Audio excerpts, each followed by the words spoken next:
10th class వరకు తెలుగు మీడియంలో చదివి ఇంటర్మీడియట్ ఇంగ్లీష్ మీడియంలోకి షిఫ్ట్ అయిపోయానండి.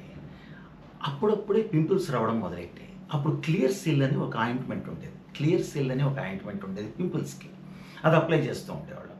ఒకసారి ఇంటర్మీడియట్లో మా ఇంగ్లీష్ టీచరు ఏదో మాట్లాడుతూ heights of innocence, heights of patience, heights of nationality, heights of patriotism ఇవన్నీ చెప్తున్నాడు. హైట్స్ ఆఫ్ ఇన్నోసెన్స్ ఏం చెప్పాడంటే ఆయన, a young girl applying Clearasil to her nipple thinking that it is a pimple. అది విషయం.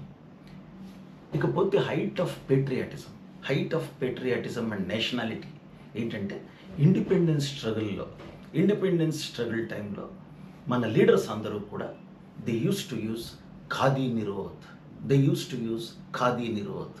Height of nationality and patriotism, they used to use khadi Nirodh. Comedy జోకేలేంటి, ఆయన జోకే చెప్పాడు, ఆ జోకే చెప్తున్నాను. ఎప్పుడో ఇంటర్మీడియట్లో జోక్ ఇది, నాకు ఇప్పటికే గుర్తుంది. అలా నవ్వుకుంటూనే ఉంటాను. అది విషయం.